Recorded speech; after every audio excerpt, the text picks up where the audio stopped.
Welcome to Infinite Story World, the multiverse where stories never end. Here, weaklings become legends, systems unlock hidden power, forgotten sects rise again, and one choice can change the world. अध्याय 111 गुप्तचर।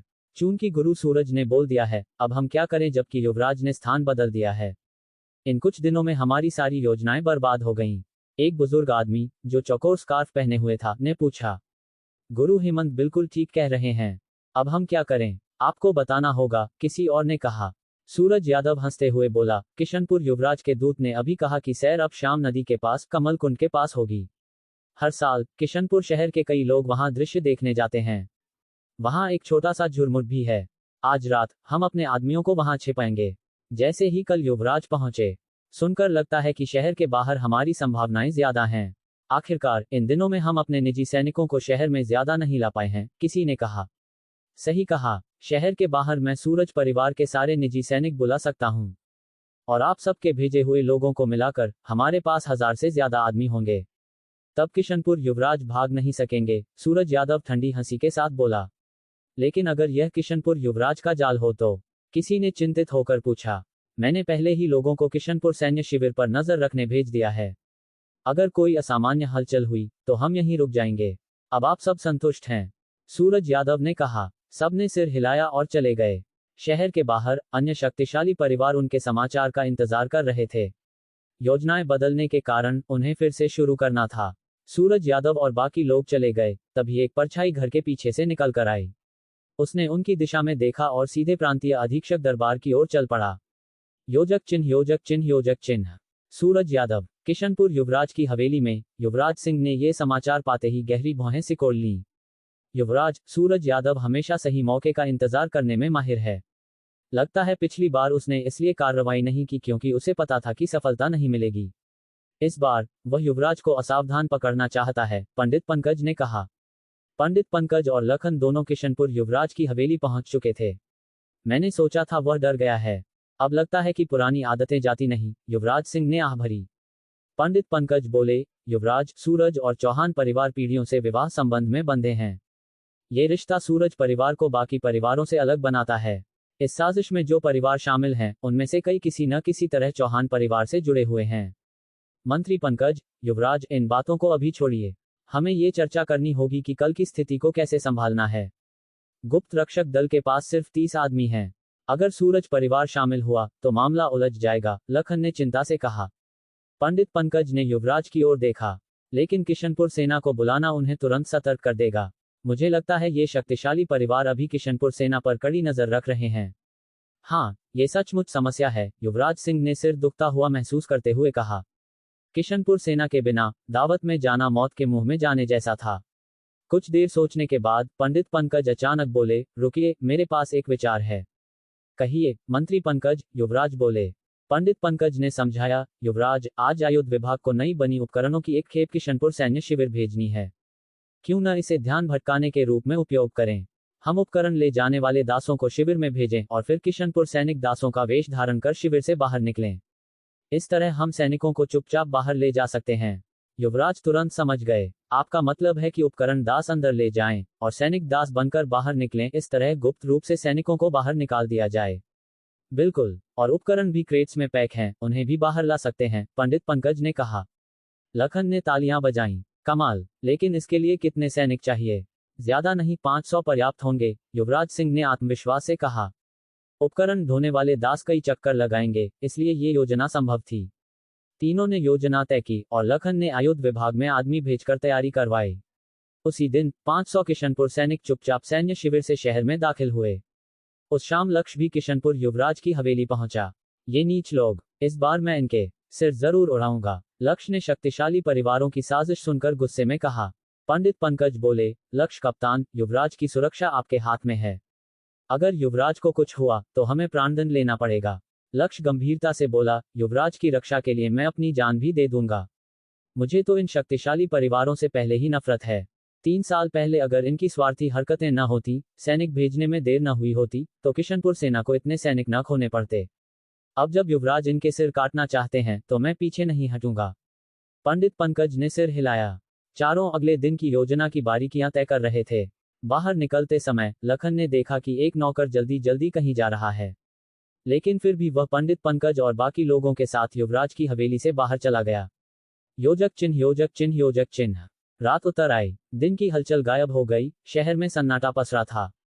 कभी कभार कुत्ते के भौंकने या रात के पहरेदार की आवाज ही सुनाई देती थी। चांद पेड़ों की चोटी पर टंगा था, उसकी चांदी सी रोशनी जमीन पर बिखरी हुई थी। इसी शांत रात में किशनपुर युवराज की हवेली के पिछवाड़े के छोटे दरवाजे से एक परछाई चुपके से निकली। दीवार के किनारे किनारे अंधेरी जगहों में छिपते हुए वह आकृति तेजी से सूरज परिवार की हवेली की ओर बढ़ने लगी। योजक चिन्ह, योजक चिन्ह, योजक चिन्ह। कुशल, रात को कहाँ जा रहे हो? अचानक एक आवाज गूंजी और 5 आदमी प्रकट होकर उसे घेर लिया। वह आकृति चौंकी, लेकिन लखन को देखकर थोड़ी सहज हुई। अरे, तुम हो लखन? मैं तो बस हवेली में बोर हो गया था, इसलिए थोड़ा हवा खाने निकल आया। इन दिनों तुम कहाँ थे? हवेली के सारे नौकर तुम्हारे जैसे बनना चाहते हैं। हवा खाने? तुम्हें पता नहीं कि किशनपुर में हर रात कर्फ्यू होता है? लखन ने शांत स्वर में कहा। अरे यार, तुम भी तो बाहर हो। कुशल की आंखें इधर उधर घूमी, जबकि 5 आदमी उसे घेर चुके थे। लखन ने व्यंग्य से कहा, मैं तो युवराज के लिए गुप्तचर पकड़ने निकला था। हाँ, मुझे उम्मीद नहीं थी कि मैं विवेक वर्मा से पहले इसे पकड़ लूंगा। कौन गुप्तचर? लखन, तुम गलत समझ रहे हो, कुशल ने कहा। समझाने की जरूरत नहीं। 300 मीटर आगे सूरज परिवार की हवेली है। हवा खाने के लिए तुम काफी दूर निकल आए हो। पकड़ो इसे, लखन चिल्लाया। चारों आदमियों ने तुरंत कुशल पर झपट्टा मारा और लखन ने उसके सिर पर डंडा मारा। कुशल कराहते हुए बेहोश हो गया। सूरज यादव को खबर देने जा रहा था। शक्ल भी मत दिखाना, लखन ने कहा। इसे गुप्त रक्षक दल की जेल में डालो। मैं सतर्क न रहता तो कल की सारी योजना बिगड़ जाती। उसके एक आदमी ने प्रशंसा करते हुए कहा, कमांडर लखन, आप अद्भुत हैं। आपको कैसे पता चला कि यही गुप्तचर था? हम तो इतने दिनों से खोज रहे थे, कुछ हाथ नहीं लगा। लखन ने कहा, सच कहूं तो मैंने कभी उस पर शक ही नहीं किया था। हम दोनों की अच्छी बनती थी। मैंने कभी नहीं सोचा था कि वही गद्दार होगा, लेकिन उसके जूते पर आड़ू के फूल की पंखुड़ी चिपकी देखी, तभी शक हुआ। अरे हाँ, हवेली में आड़ू के फूल तो सिर्फ मुख्य कक्ष के बाहर हैं। C-112 तैयारियां। हाँ, जूते में चिपके आड़ू फूल की पंखुड़ियां देखकर ही मुझे शक हुआ कि वह मुख्य कक्ष के बाहर ही रुका होगा। तभी मैंने सोचा कि वह आज रात बाहर जाकर रिपोर्ट करेगा, और मैं सही निकला, लीसान ने कुईजी की ओर घूरते हुए कहा। कमांडर, आप सच में अद्भुत बुद्धिमान हैं। तभी तो महाराज ने आपको इतने लोगों में से चुना। इस आदमी की तरह नहीं, जिसे बस चोरी छिपे घटिया काम करना आता है। एक आदमी ने चापलूसी की। लीसान के चेहरे पर गर्व की झलक आई। वह उस आदमी की ओर प्रशंसा से देखता हुआ बोला, अगर बुद्धि और साहस की बात करें तो वह हमारे महाराज हैं। अब समझ में आता है, महाराज ने इन 5 सालों में किशनपुर में जितना अपमान सहा, वह सब आज इन शक्तिशाली परिवारों का सफाया करने के लिए था। बिल्कुल, 5 साल तक सहन करना और आज अपनी असली चमक दिखाना, महाराज की धैर्यशीलता वाकई प्रशंसनीय है, दूसरे ने कहा। फिर एक और बोला, ऐसे युवराज के हाथ में सत्ता आए तो कौन जानता है, शायद उन्हें भविष्य में। उसकी बात पूरी होने से पहले ही सब, जिसमें लीसान भी शामिल था, उसकी ओर देखने लगे। लीसान सख्ती से बोला, बेवजह की बातें मत करो। महाराज अभी समय का इंतजार कर रहे हैं और ऐसी बातों में शामिल नहीं होना चाहते। तुम मेरे आदमी हो, इसलिए मेरे सामने बोल दिया तो ठीक है, लेकिन अगर बाहर किसी ने ये सुना तो जीभ काटनी पड़ेगी। चारों आदमी तुरंत चुप हो गए। चारों ओर नजर दौड़ाकर लीसान बोला, तुम दोनों इसे ले जाकर बंद करो। बाकी 2 मेरे साथ चलो, शहर के बाहर। महाराज की अपनी योजना है, और इन बड़े परिवारों की भी जरूर कुछ चाल होगी। आज रात हम जाकर उनकी पूरी तैयारी का पता लगाएंगे। जी कमांडर। 2 लोगों ने कुईजी को ले जाकर बंद किया, और बाकी 2 लीसान के साथ रात में शहर से बाहर निकल पड़े। शहर के फाटक पर प्रतीक चिन्ह दिखाकर वे बाहर निकले और शहर के बाहर स्थित कमल ताल की ओर बढ़े। कमल ताल किशनपुर का एक प्रसिद्ध स्थल था। लघु शियाओकिंग नदी यहां आकर एक चौड़ी झील बनाती थी, जिसके चारों ओर हरियाली और पेड़ थे। तीनों इसी स्थान की ओर बढ़ रहे थे। चांदनी में हल्का प्रकाश था, जिससे रास्ता दिखाई दे रहा था। वे सीधे रास्ते से न जाकर दोनों ओर फैले पेड़ों की झाड़ियों के बीच से आगे बढ़े। लगभग 20 ली चलने के बाद तालाब चांदी की रोशनी में चमकता दिखा और उसके आसपास कई परछाइयां घूमती दिखीं। तीनों आगे बढ़कर घास में लेटकर निरीक्षण करने लगे। बोवेन अकेडमी में युवराज ने लीसान को गुप्त जासूसी और प्रतिजासूसी की कई विधियां सिखाई थीं। तालाब की ओर आते समय लीसान सीधा रास्ता न लेकर हमेशा टेढ़े मेढ़े ऐसे आकार में चलता रहा। यदि कोई पीछे लगा हो तो उसे सही दिशा का पता न चले। इसके अलावा तीनों एक साथ नहीं चलते थे, बल्कि दूरी बनाकर रुक रुक कर आसपास की आवाजें सुनते हुए आगे बढ़ते थे। कमांडर, यहाँ कम से कम 1000 लोग हैं, एक ने फुसफुसाया। लीसान की भौहें सिकुड़ गईं। मुश्किल है, क्या महाराज के 500 लोग इतने लोगों का सामना कर पाएंगे? तो क्या हमें अभी जाकर महाराज को खबर देनी चाहिए? दूसरे ने पूछा। अभी नहीं, थोड़ा और इंतजार करो, हमें बिल्कुल सही जानकारी चाहिए, लीसान बोला। आधी रात तक वे देखते रहे, लगभग 1300 लोग दक्षिणी उपवन में इकट्ठा हो गए थे। इसके बाद लीसान अपने दोनों साथियों को लेकर वापस किशनपुर लौट आया। योजक चिन्ह, योजक चिन्ह, योजक चिन्ह। अगले दिन वसंत सैर का दिन था। इस जाल की सोच मात्र से ही युवराज सिंह पूरी रात सो नहीं सके। कुछ समय पहले तक वह मात्र एक लैब असिस्टेंट था, घर से बाहर न निकलने वाला। आज उसे सचमुच एक राजकुमार की तरह मौत का सामना करना था। डर होना स्वाभाविक था, लेकिन यह वह परीक्षा थी जिसे टालना संभव नहीं था। अब उसका पद ऐसा था कि कायरता दिखाना संभव नहीं था। इतिहास में वही बचते हैं जिनमें प्रतिभा, दूरदृष्टि और साहस होता है। वह औद्योगिक साम्राज्य बना सकता था, लेकिन एक प्रांत को राजकुमार की तरह चलाना, यही वास्तविक परीक्षा थी। नहीं तो उसकी बनाई हर चीज किसी और के हाथ में चली जाती। आज की दावत में स्वेच्छा से भाग लेकर वह सांपों को बाहर निकालना चाहता था, और साथ ही किशनपुर में अपनी छवि बनाना चाहता था, एक ऐसे राजकुमार की जिसने सत्ता लोभियों को चुनौती देने का साहस किया। क्योंकि कौन एक काय को सम्मान देगा? लेकिन जो बड़े परिवारों का अंत करने के लिए अपनी जान जोखिम में डाले, ऐसे राजकुमार का साथ देने को लोग तैयार हो जाते हैं। इसके अलावा महान यू साम्राज्य के संस्थापक राजकुमार श्याओ युवानजी ने सामंती व्यवस्था ही इसलिए बनाई थी कि सबसे योग्य उत्तराधिकारी चुना जा सके। वह चाहता था कि उसकी संतानों में मुकाबला हो, विजेता राजा, हारने वाला डाकू। और युवराज के भाई बहनों में भी कई चतुर, महत्वाकांक्षी लोग थे, उनसे प्रतिस्पर्धा करने के लिए उसे स्वयं को परखना ही होगा। नहीं तो तलवार देखकर डरने वाला राजकुमार हंसी का पात्र ही बनेगा। इसी दौरान बाहर कदमों की आवाज आई और लीसान बोला। महाराज, सुन, युवानजी ने कमलताल के दक्षिणी उपवन में 1000 से अधिक सैनिक छिपा रखे हैं। युवराज, जो उसी खबर का इंतजार कर रहे थे, ने तुरंत द्वार खोलकर उसे अंदर बुलाया। 1000 से ऊपर? युवराज ने फिर पूछा। हाँ महाराज, 1500 से अधिक नहीं होंगे, लीसान बोला। युवराज ठंडा हंसा। सुन, युवानजी ने तो सारी ताकत झोंक दी। लगता है उसने अपने सभी निजी सैनिक उठा लिए हैं। लीसान चिंतित था। महाराज, कृपया पुनर्विचार कीजिए, यह मजाक नहीं है। युवराज सिंह भी चिंतित थे, मगर अब तीर कमान पर चढ़ चुका था। लीसान, तुरंत कप्तान लक्ष्य और मंत्री पंडित पंकज को बुलाओ, हमें अभी रणनीति बनानी है। कुछ देर बाद दोनों उपस्थित हुए। रिपोर्ट सुनने के बाद लक्ष्य बोला। महाराज, ऐसे में हम उत्तरी उपवन में सेना घात में बिठा सकते हैं। लीसान ने बताया कि वहां कोई नहीं गया है। पंडित पंकज चिंतित हुए, लेकिन दक्षिणी उपवन के सामने ही दावत होगी। उत्तरी उपवन कमलताल से कई 100 मीटर दूर है, मदद पहुंचने में देर हो सकती है। लक्ष्य ने सहजता से कहा, इस बार मैं 30 चुने हुए सैनिक आपके साथ रखूंगा। हम कुछ देर तक संभाल लेंगे। पंडित पंकज चुप हो गए और लक्ष्य की ओर देखा। युवराज ने गहरी सांस ली। कप्तान लक्ष्य, आज मेरी जान तुम्हारे हाथों में है। CH-113 चिंगारी भड़क उठी। भोर होते ही पहली सूर्य किरणें बादलों को चीरकर राजकुमार आदित्य वर्मा के निवास की तेल कागजी खिड़कियों पर पड़ी। निवास के नौकर सुबह से ही इधर उधर भाग दौड़ में लगे थे। पूरी रात लगभग नहीं सोए आदित्य भी जल्दी उठ गए। कार्तिक, लीसन उन नौकरों की व्यवस्था कर रहा था जो आज वसंत उत्सव के भोज में आदित्य के साथ जाएंगे। वसंत विहार के लिए स्वाभाविक रूप से एक राजकुमार को कई नौकर साथ ले जाने होते थे। इन्हीं नौकरों में कार्तिक ने गुप्त रूप से कई गुप्त रक्षकों को मिला दिया था। लक्ष्य, लू फेई के 30 चुने हुए वीरों के अलावा 20 से अधिक गुप्त रक्षक भी साधारण नौकरों के वेश में आदित्य की रक्षा के लिए शामिल थे। बाहर से राजकुमार का निवास शांत दिखाई दे रहा था, लेकिन अंदर लक्ष्य और पंडित पंकज पैंग यूकुन पहले ही काम में जुट चुके थे। किशनपुर केंगजू की सेना पिछली रात ही शहर से निकलकर उत्तर दिशा के उपवन में घात लगाकर बैठ चुकी थी। लक्ष्य योजना भी बना रहा था कि संकट आने पर घुड़सवार सेना कितनी जल्दी सहायता के लिए पहुंच सकेगी। प्राचीन युद्ध सड़क झगड़ों जैसे होते थे, लंबे समय तक चलते थे। जब तक शक्तिशाली परिवार आदित्य को तुरंत पकड़ नहीं लेते, सेना को पहुंचने का पर्याप्त समय मिल जाएगा। दोपहर तक आदित्य अपनी सेवक मंडली के साथ निकले। कमल तालाब के दक्षिणी घास मैदान में कान्हैया दत्त कीनचुआन्युन ने भोज के लिए सारी तैयारी पहले से ही कर रखी थी। जब आदित्य पहुंचे, कान्हैया, सूरज यादव, सन युआनजी और अन्य प्रभावशाली परिवार पहले से मौजूद थे। कई परिवार घास पर बैठे आपस में बातें कर रहे थे। महाराज, आप अंततः आ ही गए, कान्हैया ने चापलूसी करते हुए आगे बढ़कर स्वागत किया। अन्य शक्तिशाली परिवार खड़े होकर झुककर प्रणाम करने लगे। कान्हैया ने आदित्य को मुख्य आसन पर पहुंचाया। आदित्य ने सभी को उत्तर में नमस्कार किया और कहा, कृपया सभी बैठिए। आदित्य के दोनों ओर पंडित पंकज और अन्य बैठे, जबकि दोनों तरफ 30 भालाधारी भारी कवच वाले सैनिक खड़े थे। सूरज यादव ने इन पूरी तरह हथियारबंद सैनिकों को देखकर हल्की मुस्कान से कहा, महाराज, आज का भोज तो मेल मिलाप के लिए है।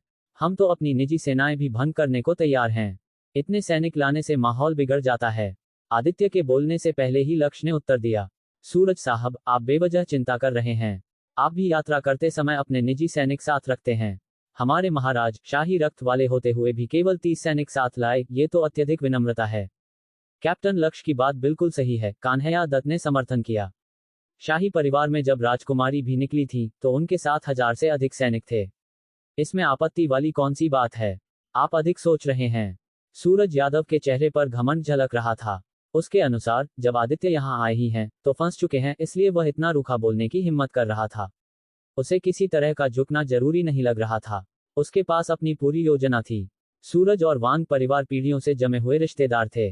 वांग परिवार के सभी राजनीतिक मामलों में सूरज परिवार शामिल था। इसलिए सूरज जानता था कि यदि वांग परिवार का अपराध खुल गया तो उसका अपना परिवार भी बर्बाद हो जाएगा। बाकी जिन परिवारों को उसने फुसलाया था वे नहीं जानते थे कि वे सिर्फ मोहरे हैं। सूरज परिवार पहले ही दोनों स्थिति के लिए तैयार था। अगर योजना सफल हुई तो ठीक, अगर नाकाम हुई तो वे घास के मैदानों में भाग जाएंगे, जहां न आदित्य और न ही सम्राट हाथ लगा सकेंगे। ये सब वांग चेंगचौ की पुरानी योजना थी। सूरज तो बस उसे पूरा कर रहा था। थोड़ी देर सोचने के बाद सूरज ने मन बना लिया। वह बोला, यह अधिक सोचना नहीं है। महाराज ने हमेशा हमसे शंका की है, वरना वांग परिवार अचानक क्यों नष्ट होता। मैं वांग परिवार का सदस्य नहीं हूं, पर वांग चेंगचौ को जानता हूं। वह कभी राजकुमारी की हत्या की कोशिश नहीं कर सकता था। महाराज, सच्चाई तो आप ही जानते हैं। सूरज ने ठंडी हंसी के साथ आगे कहा, वांग परिवार के बहाने आपने तुरंत हम प्रभावशाली परिवारों पर प्रहार शुरू कर दिए। आप बहुत जल्दी में थे, ये दिखाता है कि आप हमें कितना नापसंद करते हैं। पूरा घास मैदान अचानक शांत हो गया। हर किसी की सांस जैसे हवा में अटक गई। कान्हैया दत्त का चेहरा पीला पड़ गया। वह कांपते हुए बोला, सूरज यादव, तुम कहना क्या चाहते हो? तुमने ही महाराज को इस भोज के लिए बुलाया था, अब ऐसा अपमान क्यों कर रहे हो? सूरज ने बिना किसी सम्मान के उसकी ओर उंगली उठाकर कहा, कान्हैया, तुमने हम प्रभावशाली परिवारों का मुंह काला कर दिया है। पूरा साम्राज्य में सभी जगह राजकुमार हमें सम्मान देते हैं, और तुम हमें आम जनता जैसा दिखा रहे हो, यह अपमान है। तुमने हमें शर्मिंदा किया है। वेई होंग खड़े होकर गुस्से में बोला, सूरज, तुम क्या चाहते हो? क्या तुम जानबूझकर हंगामा करने आए हो? हमारी निजी सेनाएं भंग हो चुकी हैं, हमने भूमि वापस की है। हम कानून के अनुसार काम कर रहे हैं, इसमें शर्म की क्या बात है? हाँ, इसमें शर्म कैसी? ये तो सम्मानजनक है। तुम बेकार का बखेड़ा खड़ा कर रहे हो। पूरा मैदान दो गुटों में बंट गया। सूरज के समर्थक और कान्हैया का गुट, और जोरदार बहस शुरू हो गई। तभी आदित्य धीरे से बोल उठे, सब लोग चुप रहें, पहले सूरज जी को अपनी बात पूरी करने दें। सूरज जल्दी ही आदित्य को अपमानित करना चाहता था। वह बोला, मेरी बात सरल है, महाराज, आप अपने फरमान वापस लें और वांग परिवार को निर्दोष घोषित करें। आदित्य हंस पड़े, वाह, कितनी सुंदर योजना है। अगर मैंने ऐसा कर दिया तो तुम सीधे राजधानी जाकर मेरी शिकायत करोगे, मुझे अपराधी घोषित करवाकर राजपद छीने जाने तक। सूरज ने हंसते हुए कहा, हाँ, राजपद योग्य व्यक्ति को मिलता है, और इतने परिवारों का विरोध यही साबित करता है कि महाराज योग्य नहीं। जो धर्म में होता है उसका साथ मिलता है, जो धर्महीन होता है उसका साथ छूट जाता है। महाराज, यह आप भी देख रहे हैं। आदित्य ने प्रत्युत्तर दिया, तो क्यों न तुम जनता से पूछो, कौन धर्मी है? सूरज ने तिरस्कार भरी आवाज में कहा, वे नीचे दर्जे के लोग क्या जाने। हम शक्तिशाली परिवार ही साम्राज्य के मालिक हैं, हमारे हित सर्वोपरि हैं, और तुम आदित्य, तुम धारा के विपरीत चल रहे हो। जब तुम नहीं मान रहे तो अब मुझे ही न्याय लेना होगा। इतना कहकर सूरज ने तेज सीटी बजाई। उधर उपवन की दिशा से सैनिकों के दौड़ने की आवाज गूंज उठी। लक्ष्य चौंक गया और तुरंत 30 सैनिकों को लेकर आदित्य के चारों ओर ढाल की तरह खड़ा हो गया। इसी समय भोज में चीखें गूंज उठी। जैसे ही सीटी बजी, भोज में मौजूद कई नौकर अचानक हिंसक हो गए। एक ही पल में सूरज के साथ आए दर्जनों लोगों को मार गिराया। कुछ सीधे सूरज की ओर दौड़े। मुझे बचाओ, सूरज चिल्लाया, और उसके दर्जन भर गार्ड आगे कूद पड़े। उधर कान्हैया दत्त स्तब्ध रह गया। वह उत्तर दिशा की ओर घूरते हुए कांप रहा था, क्योंकि उपवन से बाहर निकल रहे थे चमचमाते रजत कवच पहने, भले लिए हुए, धुआं उगलते क्रोध से भरे सैनिक। किशनपुर सेना, अध्याय 114, रक्त और इस्पात। Word by word Hindi translation, बिना किसी टिप्पणी के, बिना कुछ काटे। सन युएनजी ने ची के राजकुमार की हत्या की साजिश की है। जो भी शामिल है उसे बिना दया किए मार दिया जाएगा। लीसान ने पूरी ताकत से चिल्लाया। जो नौकर अचानक हिंसक हो गए थे वे वास्तव में भेष बदलकर आए गुप्त पहरेदार थे, जो हत्यारों की तरह दिख रहे थे। पल भर में ज्यादातर शक्तिशाली परिवार जो सन युएनजी के साथ मिले हुए थे या तो मारे गए या घायल हो गए। स्वयं सन युएनजी को गुप्त पहरेदारों के लगातार हमले के कारण पीछे हटने पर मजबूर होना पड़ा। हालांकि झुरमुट से निकलते ही सन परिवार के निजी सैनिकों ने तेजी से दूरी कम कर ली, जिससे गुप्त पहरेदारों को अस्थायी रूप से पीछे हटकर शियाओ मिंग की रक्षा करनी पड़ी। सन युएनजी पागलों की तरह हंसा। शियाओ मिंग, तुम वाकई मूर्ख हो। भले ही तुम जानते थे कि यह जाल है, फिर भी तुम आ गए। जब तुम खुद मेरे पास आ गए हो, तो अब जो होगा उसका दोष मुझे मत देना। अगर मैं नहीं आता, तो तुम जैसे गद्दार सामने कैसे आते? सब जानते हैं कि विद्रोहियों को हराने के लिए उनके नेता को पकड़ो का सिद्धांत क्या होता है। अब देखते हैं किसके पक्ष में किस्मत है, शियाओ मिंग ने ठंडे स्वर में कहा। पिछली रात सन युएनजी और उसके साथी किंगजोउ शहर के अंदर रहने के बजाय शहर के बाहर एक किले में रहे थे, जिससे उन्हें पकड़ना मुश्किल था। अगर शियाओ मिंग जल्दबाजी में किंगजोउ सेना को लेकर सन युएनजी के घातक हमले वाले स्थान पर जाता, तो सन युएनजी पहले ही भाग जाता। ऐसे में शियाओ मिंग की योजना इन शक्तिशाली परिवारों को एक ही बार में खत्म करने की पूरी तरह विफल हो जाती। अगर ये परिवार भाग जाते, तो चाहे वे किसी के भी झंडे तले चले जाते, वे किंगजोउ के लिए खतरा ही बनते। खासकर सन युएनजी का समूह अगर वे घास के मैदानों में भाग जाते, तो वे भविष्य में किंगजोउ के लिए बड़ा खतरा बनते। इसी वजह से शियाओ मिंग ने जोखिम उठाया था। आखिरकार इतने विशाल प्रदेश, कम आबादी और पिछड़ी संचार प्रणाली वाले युग में भगोड़ों को पकड़ना लगभग असंभव था। जैसे ही वे दोनों बात कर रहे थे, दक्षिण से दौड़ते हुए आ रहे सन परिवार के निजी सैनिक अब शियाओ मिंग से 100 मीटर से भी कम दूर रह गए थे। इन सैनिकों ने तरह तरह के कवच पहन रखे थे, कपड़े, चमड़े और जंजीर वाले कवच। उनके हथियार भी विविध थे, तलवारें, भाले, डंडे और भी बहुत कुछ। मारो! दौड़ते सैनिकों की दहाड़ गूंज उठी। शियाओ मिंग ने देखा कि उनमें से कुछ सैनिक, जिन्होंने सुंदर तराशी हुई स्केल कवच पहनी थी, सैनिकों को 3 हिस्सों में बांटने का निर्देश दे रहे थे। बीच वाला दल सीधे उसकी ओर दौड़ा, जबकि दोनों किनारे वाले दल उसे घेरने की ओर बढ़े। लू फेई ने भी ये देखा। उसने शियाओ मिंग से चिल्लाकर कहा, महाराज, पीछे हटिए। अगर इन्होंने घेरा पूरा कर लिया, तो हम बच नहीं पाएंगे। शियाओ मिंग और पांग युकुन बिना कुछ बोले उत्तर की ओर किंगजोउ सेना की दिशा में दौड़े। ये देखकर सन युएनजी ने तय कर लिया कि वह शियाओ मिंग को भागने नहीं देगा। यह एक उच्च दांव वाली बाजी थी। हारने वाला न केवल अपनी जान, बल्कि अपने पूरे परिवार और संपत्ति से हाथ धोएगा। सन युएनजी अब सब कुछ दांव पर लगा चुका था।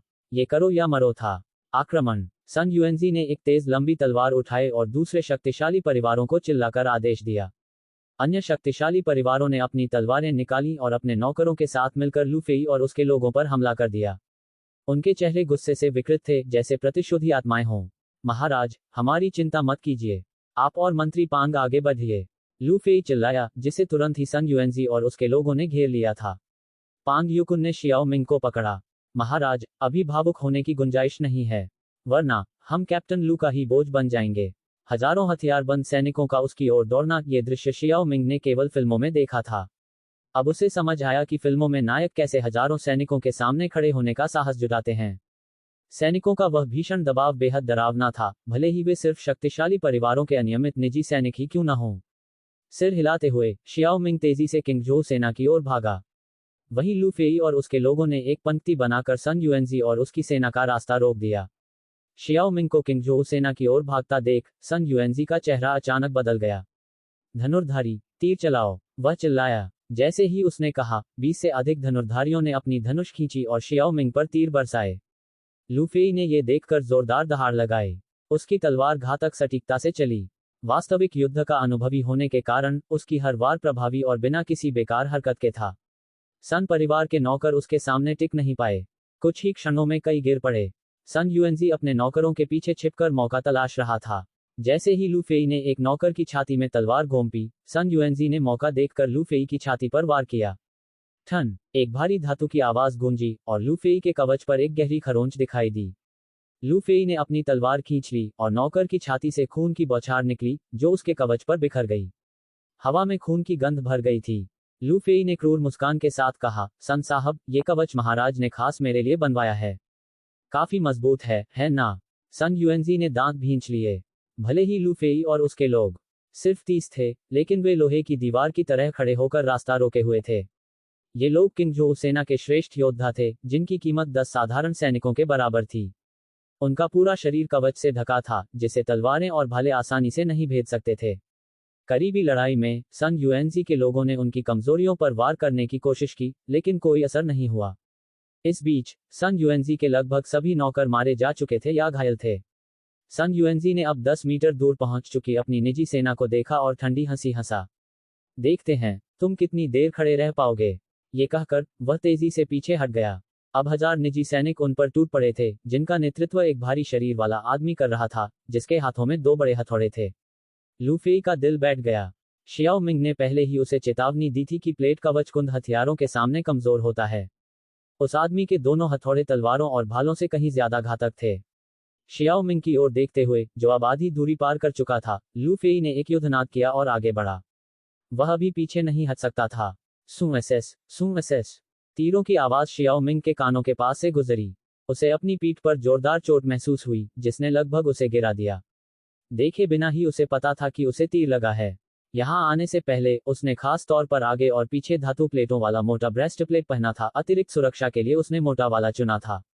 चूंकि यह पूरा शरीर ढकने वाला कवच नहीं था, इसलिए वजन संभालने लायक था। तेज दौड़ के कारण शियाओ मिंग की लगभग सारी ताकत खत्म हो गई थी। पिछले कुछ दिनों से वह निर्माण कार्यों में इतना व्यस्त था कि उसने तीरंदाजी और घुड़सवारी की प्रैक्टिस छोड़ दी थी। अब उसे लगा कि उन्हें फिर से शुरू करना होगा। जैसे ही किंगजोऊ सेना दिखाई दी, उसने राहत की सांस ली। पीछे मुड़कर देखा तो लू फेई सन यूएनजी के निजी सैनिकों से घिरा हुआ था। लू फेई वाकई एक प्रचंड योद्धा है। जब महाराज पहली बार किंगजोऊ आए थे, आपने कई स्थानीय जनरलों को बदला, लेकिन लू फेई को रखा। अब देखकर लगता है कि आपने उसकी काबिलियत पहचान ली थी, पांग युकुन ने हाँफते हुए कहा। जब शियाओ मिंग पहली बार किंगजोऊ आया था, तो अपने स्वयं के जनरलों के अलावा वह स्थानीय अधिकारियों में से कुछ को अपने निजी अंगरक्षक चुन सकता था। तब शियाओ मिंग की मूर्खता ये थी कि उसने शक्तिशाली परिवारों को अपने कई अंगरक्षकों की जगह लेने दी। केवल लू फेई को उसने रखा था। सच तो यह है कि शियाओ मिंग ने शुरुआत में लू फेई को सिर्फ इसलिए रखा था ताकि बाद में उससे बदला ले सके, क्योंकि लू फेई अक्सर समस्याएं खड़ी करता था। लेकिन 3 साल पहले लू फेई के प्रदर्शन ने उसे प्रभावित किया, और अपनी नापसंदगी के बावजूद शियाओ मिंग ने उसे रखने का फैसला किया। अध्याय 115 युद्ध गठन। वर्ड बाय वर्ड हिंदी अनुवाद बिना कुछ काटे। मैं आशा करता हूं कि कमांडेंट लक्ष्य सुरक्षित हों। लक्ष्य के साथ पिछले मतभेदों के बारे में सोचते हुए, जो सारी बातें युवराज सिंह के पिछले जीवन की थीं, लेकिन हाल के दिनों में सच में लक्ष्य ही सेना में एकमात्र भरोसेमंद व्यक्ति थे। युवराज, चिंता की कोई बात नहीं। पुराने समय में कमांडेंट लक्ष्य हजारों बर्बर सैनिकों के बीच भी स्वतंत्र रूप से घूम सकते थे। ये इकट्ठी की हुई अव्यवस्थित मिलिशिया उनके सामने कुछ नहीं, पंडित पंकज ने निश्चिंत होकर कहा। बात करते करते किशनपुर सेना पहले ही सूरज यादव की मिलिशिया के साथ नजदीकी युद्ध में भिड़ चुकी थी। शुरुआत में अव्यवस्थित किशनपुर सेना अफरा तफरी के बीच जल्दी ही एक सटीक चौकोर युद्ध गठन में बदल गई। सामने की पंक्ति में तलवारबाज और ढालधारी खड़े थे, उनके पीछे भाले वाले, और सबसे पीछे फिर से तलवारबाज व ढालधारी। मारो! एक तेज गर्जना के साथ ढाल दीवार के पीछे से भाले की एक पंक्ति आगे निकली, और तुरंत ही आगे झपटती सूरज यादव की मिलिशिया की पूरी एक पंक्ति गिरा दी गई। मारो! भाले पीछे खींचे गए, ढालधारियों ने एक कदम आगे बढ़ाया, और भाले फिर से पूरी ताकत से आगे धंसे, साथ ही दर्दनाक चीखों की एक और लहर गूंजी। सूरज यादव की मिलिशिया पूरी तरह बिखर चुकी थी, अस्त व्यस्त और गुत्थमगुत्त था।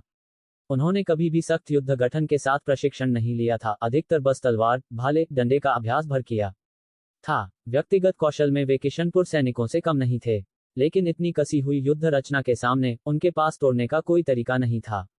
भाले आगे निकलते रहे, और किशनपुर सेना स्थिर गति से आगे बढ़ती रही। जब सामने की पंक्ति के ढालधारी घायल होकर गिर जाते, पीछे वाले तुरंत जगह भर देते, गठन में जरा सी भी अव्यवस्था नहीं आती थी। कुछ ही देर में किशनपुर सेना आगे बढ़कर लक्ष्य तक पहुंच गई। उस समय लक्ष्य एक विशालकाय आदमी से भिड़ रहे थे, जो दोनों हाथों में बड़े हथौड़े लिए था। लक्ष्य के सीने का कवच हथौड़े की चोट से गहराई तक धंस गया था। वह भारी भरकम आदमी भी गंभीर रूप से घायल था, उसकी बाहों और पैरों पर गहरी कटाइयां थीं, और खून बह रहा था। किशनपुर सेना को आते देख लक्ष्य ने अपने प्रशिक्षित गठन पर संतोष से नजर डाली और एक कमांडेंट को पुकारा। आगे बढ़ो, मारो! एक और गर्जना उठी, और किशनपुर सेना फसल काटने की मशीन की तरह आगे बढ़ती गई। दूर छिपा हुआ सूरज यादव घबराहट से भर गया। उसने युवराज सिंह को देखा, और समझ गया कि अब उसे पकड़ने का कोई अवसर नहीं बचा। निराशा की एक लहर उसके भीतर दौड़ी, फिर पागलपन की चमक उसकी आंखों में दिखी। वह चिल्लाया, मारो, मारो, मारो! जो कोई भी मुझे युवराज सिंह का सिर ला कर देगा, उसे 5 लाख चांदी मिलेगी। सामान्य परिस्थितियों में यह सुनकर मिलिशिया पागल हो जाती, लेकिन अब उनके दिलों में सिर्फ डर था। किशनपुर सेना के तेज भाले मौत की दरांती जैसे थे, हर बार एक जान ले रहा था। सूरज यादव बार बार अपनी मिलिशिया को ढाल दीवार तोड़ने का आदेश देता रहा, लेकिन जो भी कोशिश करता वही भाले से मारा जाता। मृतकों का ढेर बढ़ता गया और सूरज यादव की मिलिशिया का डर भी।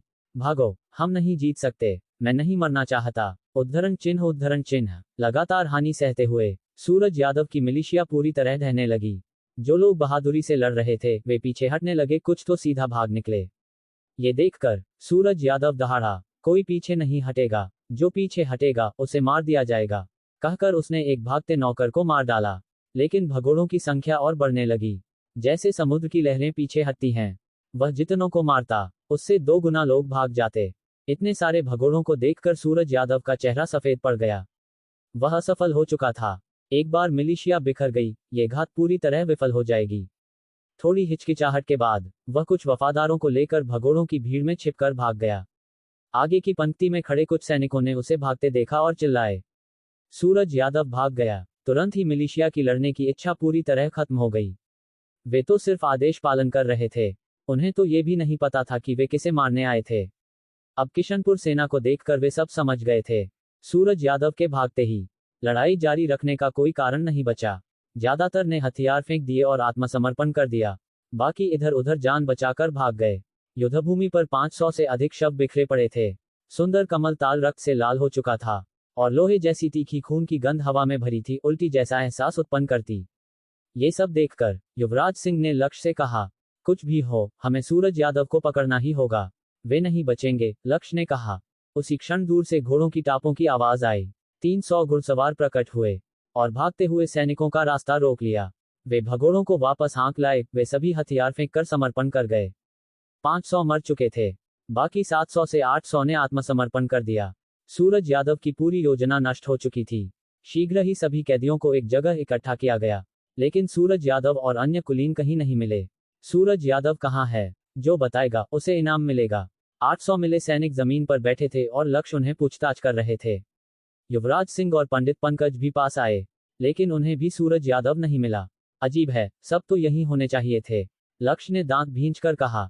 युवराज सिंह ने लक्ष्य के धंसे हुए कवच को देखा और कहा, तुम शहर वापस जाकर वैद्य को दिखाओ, शायद तुम्हारी 2-3 पसलियां टूटी हों। आखिर कमांडेंट लक्ष्य को चोट किसने पहुंचाई? पंडित पंकज ने पूछा। लक्ष्य ने एक बड़े आदमी की ओर इशारा किया जो कैदियों में बैठा था। वह, उसमें बहुत ताकत है, कोई और होता तो मर जाता।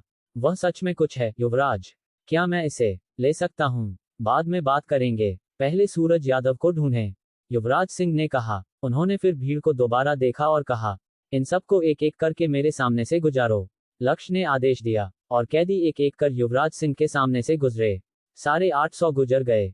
कुछ छिपे हुए कुलीन पकड़े गए, लेकिन सूरज यादव नहीं मिला।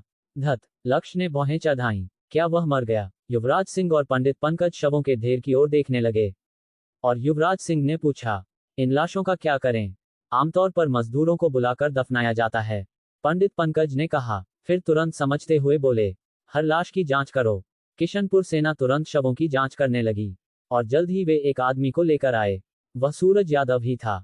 भागने की कोई राह न देखकर वह मृतकों के बीच लेटकर खुद को लाश की तरह छुपा रहा था, ताकि मजदूरों के आने पर भाग सके। लेकिन पकड़ा गया। युवराज सिंह ने उसकी ओर देखते हुए कहा, मुझे मारने के लिए तुमने इतनी मशक्कत की, 5 लाख चांदी मेरे सिर के लिए।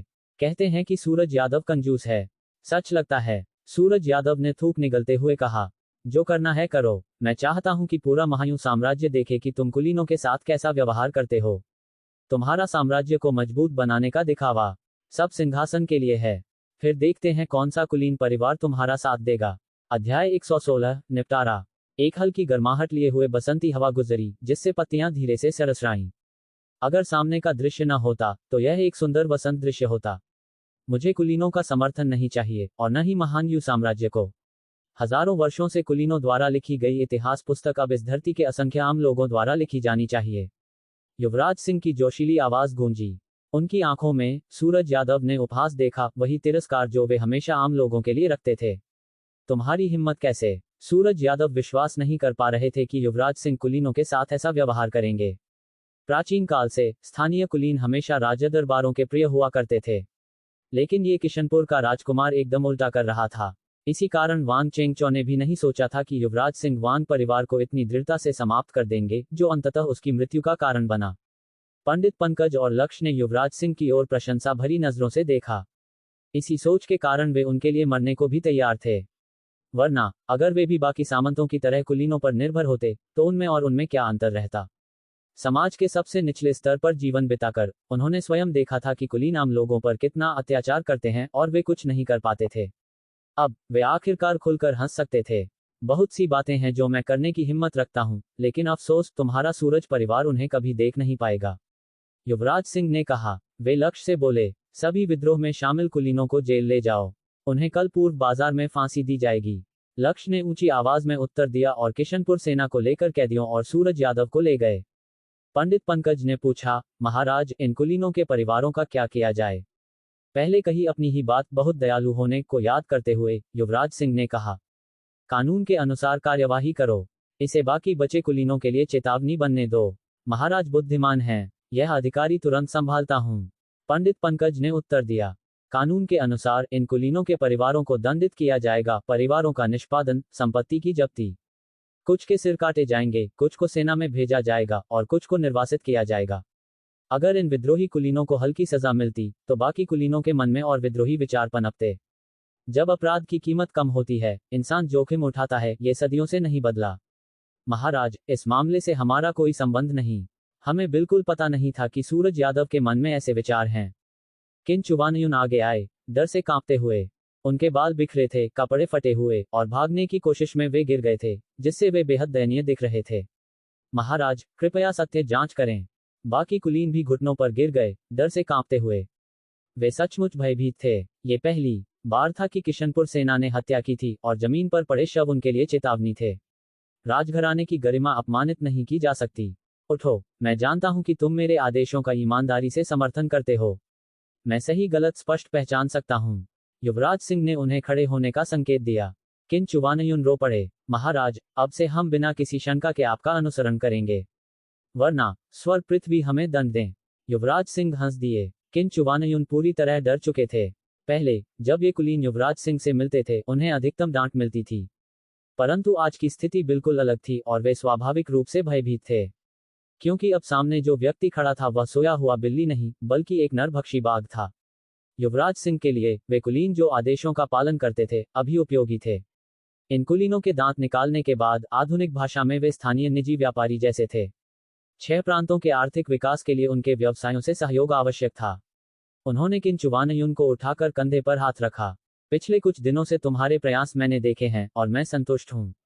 अब से वांग और सूरज परिवारों के वाणिज्यिक हिस्से तुम संभालोगे। दुश्मनों को उदाहरण बनाकर दंड देना और जो झुक जाएं उन्हें लाभ बांटना, यही कुलीनों को विभाजित करने का तरीका था। ये सुनते ही बाकी घुटनों पर बैठे कुलीनों को मानो आश्वासन मिल गया। किन चुवानयुन पहले स्तब्ध रह गए, फिर अत्यंत प्रसन्न हुए। वांग और सूरज परिवार की हिस्सेदारी मिलना उनके नुकसान की भरपाई कर देगा। और अब 6 प्रांतों में व्यापारियों की स्थिति बढ़ रही थी, इसलिए एक व्यापारी होना अब नीचा नहीं माना जाता था। धन्यवाद महाराज, अब से आप जो भी आदेश देंगे किन परिवार उसके लिए आग पानी सब पार करेगा। कार्य पूरा होने के बाद कुछ मजदूर युद्धभूमि साफ करने पहुंच गए। युवराज सिंह ने किन चुवानयुन और बाकी से विदा ली और किशनपुर नगर लौट गए। युद्ध में सीधे शामिल न होने के बावजूद वे घायल तो हुए ही थे। तीर ने उनकी पीठ के कवच को छेद दिया था, पर घाव हल्का था, ऊपरी सतह का। फिर भी वे लापरवाह नहीं हो सकते थे। उन्हें महान यू साम्राज्य की चिकित्सा स्थिति का पूरा ज्ञान था। अगर टेटनस हो जाता तो सब खत्म। इसी बारे में सोचते हुए वे विचार करने लगे कि क्या बोवेन अकादमी में एक चिकित्सा विभाग जोड़ा जाए। प्राचीन युद्धों में अधिकांश सैनिक युद्धभूमि पर नहीं, बल्कि घावों और बीमारियों से मरते थे। एंटीबायोटिक्स आने से पहले घायलों की मृत्यु दर बहुत अधिक थी। एंटीबायोटिक्स आने के बाद ही यह स्थिति बदली। महाराज, आपकी पीठ की चोट हल्की है, लेकिन कमांडर लक्ष्य की चोट गंभीर है। लगता है उनकी छाती की हड्डियां टूट गई हैं, वैद्य सुनील ने किशनपुर नगर के चिकित्सा भवन में परीक्षा के बाद बताया। युद्ध के दौरान लक्ष्य को अधिक दर्द महसूस नहीं हुआ था, लेकिन अब वे स्पष्ट रूप से दर्द में थे। युवराज सिंह बोले, मेरी चोट कुछ भी नहीं, बस साफ कर दो। कमांडर लक्ष्य की चोट की पट्टी बांधना आवश्यक है। वैद्य सुनील ने सिर हिलाया। हालांकि कमांडर लक्ष्य की पसलियां टूटी हैं, लेकिन सौभाग्य से उनके आंतरिक अंग सुरक्षित हैं। नहीं तो ये बूढ़ा कुछ नहीं कर पाता। लक्ष्य ने हंसते हुए कहा, महाराज, इस तरह की चोटें तो मेरे लिए आम हैं, चिंता न करें। फिर गंभीर होकर बोले, लेकिन इस बार कुछ सैनिक गंभीर रूप से घायल हुए हैं। आशा है वैद्य सुनील उनकी अच्छी देखभाल करेंगे। वैद्य सुनील ने सैनिकों की चोटें पहले ही देख ली थीं। एक सैनिक की तलवार घाव गंभीर था, धार ने कवच भेद कर शरीर को चीर दिया था। वह शायद नहीं बचेगा। वैद्य सुनील ने आह भरी। लक्ष्य का चेहरा भारी हो गया। वे जानते थे ऐसे तलवार घाव प्रायः घातक होते हैं। पास खड़े युवराज सिंह अचानक बोले, वह शायद बच जाए। पहले घाव को शराब से साफ करो, फिर उस पर ताज़ा मांस बांध दो। वैद्य सुनील चौंक गए। ये शराब क्या होती है? और घाव पर ताज़ा मांस? क्या महाराज चिकित्सा भी जानते हैं? थोड़ा बहुत, युवराज सिंह ने कहा। प्राचीन काल में गहरे घावों के उपचार विधि सीमित थीं। अधिकतर लोग संक्रमण और सूजन से मर जाते थे। युवराज सिंह द्वारा बताए दो उपाय, कीटाणुनाशन और संक्रमण रोध, अत्यंत महत्वपूर्ण थे। उच्च सांद्रता वाली शराब आधुनिक काल के मिंग किंग युग के बाद आई। इस समय महान यू साम्राज्य में जहां आसवित शराब भी दुर्लभ थी, चिकित्सा उपचार में शराब का उपयोग अकल्पनीय था। लेकिन जहां और स्थानों में ये सुविधा नहीं थी, किशनपुर में उनके पास ये सुविधा मौजूद थी। अध्याय 117, चिकित्सा उपचार। हे वैद्य अधिकारी सन, आप बस युवराज सिंह की बात मान लीजिए। हमारे युवराज अब सचमुच विद्वान और कुशल हो गए हैं। बिस्तर पर लेटे लक्ष्य हंसते हुए बोले। वैद्य अधिकारी सन ने भौहें सिकोड़ लीं। वैद्य का हृदय दयालु होता है, हम लापरवाही नहीं कर सकते। यदि युवराज कोई ठोस कारण नहीं बता सकते, तो ये बूढ़ा किसी भी तरह ऐसी विधि नहीं अपनाएगा। ये सुनकर युवराज सिंह उलझन में पड़ गए। शराब से संक्रमण रोध क्यों होता है? ये बात केवल समझाने से सिद्ध नहीं होती, इसके लिए प्रयोग चाहिए। ताज़ा मांस में प्राकृतिक रोगाणुरोधी तत्व होते हैं, जिससे संक्रमण कुछ हद तक रुक सकता है। युवराज सिंह ये सब जानते थे, पर केवल बातों से वैद्य अधिकारी सन को समझाना असंभव था। वैद्य अधिकारी सन जिद्दी व्यक्ति थे। अपनी चिकित्सा विद्या पर अत्यधिक विश्वास और अपारंपरिक तरीकों को हमेशा नीची निगाह से देखते। युवराज सिंह बोले, ऐसे में अच्छा होगा कि वैद्य अधिकारी सन, आप एक बार मेरे कहे अनुसार करें। मानव जीवन कोई खिलवाड़ नहीं है, वैद्य अधिकारी सन ने गंभीर होकर कहा। लक्ष्य तुरंत बोले, जब आप वैसे भी उसे बचा नहीं सकते, तो एक बार प्रयास करने में क्या हर्ज है? ये बूढ़ा यह नहीं कह रहा कि वह निश्चित रूप से मर जाएगा, केवल ये कह रहा हूं कि शायद ना बचे। जो तरीका युवराज बता रहे हैं, वह तो सुना भी नहीं। यदि युवराज सच में किसी घायल को ठीक कर सकते हैं, तो मेरे पास एक रोगी है जिसकी घाव सड़न रुक ही नहीं रही। वैद्य अधिकारी सन बोले। ये सुनकर युवराज सिंह बोले, तो ठीक है, मैं आपको सिद्ध करके दिखाता हूं। वैद्य अधिकारी सन अपनी पीठ का घाव जल्दी से साफ करवाने के बाद वैद्य अधिकारी सन उन्हें औषधि गृह के बाहरी कक्ष में ले गए। वहां फटे पुराने कपड़ों में एक मध्य आयु व्यक्ति पड़ा था। शरीर से बदबू उठ रही थी। पास ही 7-8 वर्ष की एक लड़की रो रही थी। वैद्य अधिकारी को देखते ही लड़की बिलख पड़ी, वैद्य जी, मेरे पिता को बचा लीजिए। माँ पहले ही चल बसी, मेरे पास वही एक हैं। मैं अपने आप को बेच दूंगी, पर आप उन्हें बचा लीजिए। वैद्य अधिकारी सन ने लंबी सांस ली। श्यामली, मैं मना नहीं कर रहा, पर उनका घाव इतना सड़ चुका है कि मैं असहाय हूं। श्यामली और जोर से रोने लगी। उसकी करुण पुकार ने युवराज सिंह का हृदय कस दिया। यद्यपि अब वे इस राज्य के राजकुमार थे, पर उनकी आत्मा पिछले जीवन के एक साधारण इंसान की थी। वे जानते थे कि गरीबों का जीवन कितना कठिन होता है। एक बीमारी पूरे परिवार को बर्बाद कर सकती है। अब भी यही हो रहा था, और ये लोग उनके ही प्रजा थे। युवराज सिंह बोले, वैद्य अधिकारी सन, हरे सिर वाली मक्खियों के लावा कीड़े लाकर इस रोगी के घाव में डालिए। वैद्य अधिकारी सन स्तब्ध रह गए, फिर क्रोध से बोले, युवराज, ये कैसी मनमानी है? कीड़े तो मांस हड्डी खाते हैं, उन्हें घाव में डालना चिकित्सा कैसे हुआ? वैद्य अधिकारी सन, युवराज सिंह ने कड़ा स्वर अपनाया, जैसा मैं कहता हूं वैसा कीजिए, नहीं तो यह व्यक्ति मर ही जाएगा। बताइए, क्या आपके पास इसे बचाने का कोई दूसरा उपाय है? ज्ञान अंतराल बहुत विशाल था। वर्तमान युग के समझ में यह उपाय बिल्कुल पागलपन जैसा लगता था। वैद्य अधिकारी सन चुप हो गए। युवराज सिंह लगातार ऐसे विचित्र सुझाव दे रहे थे, और उनके चेहरे की गंभीरता से लग रहा था कि वे मजाक नहीं कर रहे। अंत में उन्होंने आह भरी और आज्ञा मान ली। मक्खी लावा उपचार आधुनिक काल में भी प्रसिद्ध था। ये ताज़ा घावों में नहीं, बल्कि सड़े गले घावों को साफ करने के लिए उपयोग होता है। इसे आजकल डिब्राइडमेंट कहा जाता है। सड़ा ऊतक हटाना ही घाव को भरने की पहली शर्त है। हरे सिर वाली मक्खियों के लावा तो इस युग में हर जगह मिल जाते थे, शौचालयों में भरपूर। वैद्य अधिकारी सन ने एक शागिर्द को बुलाकर साफ लावा लाने को कहा और उन्हें रोगी के घाव में रखवाया। अब क्या करना होगा, युवराज? वैद्य अधिकारी सन पूरी तरह भौंचक्के थे। युवराज सिंह बोले, ऊपर की सारी मृत त्वचा हटा दो, शेष सड़े हिस्से को ये कीड़े साफ कर देंगे। उन्हें हालांकि चिकित्सा विशेषज्ञता नहीं थी, पर प्रौद्योगिकी डेटाबेस में इस उपचार की पूरी प्रक्रिया चित्रों सहित दर्ज थी। जब शागिर्द घाव पर काम कर रहा था, युवराज सिंह ने वैद्य अधिकारी सन को समझाना शुरू किया क्यों सड़ाऊ तक हटाना जरूरी है, क्यों शराब संक्रमण रोक सकती है, क्यों ताज़ा मांस कभी कभी रोगाणुरोधी प्रभाव देता है। मगर शराब संक्रमण रोध और एंटीबायोटिक जैसी बातें वैद्य अधिकारी सन की समझ से बाहर थीं। बिना प्रत्यक्ष प्रमाण सब व्यर्थ था। युवराज सिंह मुस्कराए, मैंने सब कह दिया। यदि रोगी को जीवन मिल सकता है तो एक वैद्य को उपाय की परवाह क्यों होनी चाहिए। अब ये बात सुनकर वैद्य अधिकारी सन मौन हो गए। उनकी अपनी दलील, वैद्य का हृदय दयालु हो, अब उन्हीं के विरुद्ध खड़ी थी। यदि वे उपाय अपनाते नहीं और रोगी मर गया तो उनकी नैतिकता पर प्रश्न उठता। युवराज सिंह ने जाओ लॉन को शराब और ताज़ा मांस लाने भेजा, लक्ष्य को आराम करने को कहा और महल लौट आए। 2-3 दिन बाद वे स्वयं परिणाम देखने आने वाले थे। इस बीच उन्हें सन युआनजी के विद्रोह की बात सही ढंग से निपटानी थी। महल लौटकर उन्होंने स्वयं एक लेख लिखा जिसमें सन परिवार और उनके सहयोगियों के राजद्रोही कर्मों की निंदा की। फैन झिंग ने लेख को समाचार कार्यालय भेजा और अगले कुछ दिनों में ये समाचार 6 प्रांतों में फैल गया। किंघनपुर के शराबखाने में कुछ विद्वान साथ बैठे अखबार पढ़ रहे थे। जो विद्वान अखबार पकड़े था वह बाकी से अधिक सजे कपड़ों में था, क्योंकि अखबार वही खरीद कर लाया था। कीमत भले ही एक तांबे का सिक्का थी, पर कई विद्वान उसे भी नहीं जुटा सकते थे। दुष्यंत भैया, अखबार क्या कह रहा है, जल्दी पढ़िए। बाकी विद्वान बेचैन हो रहे थे। पिछले दिन का युद्ध पूरे शहर में चर्चा का विषय बन चुका था, पर असली विवरण कोई नहीं जानता था।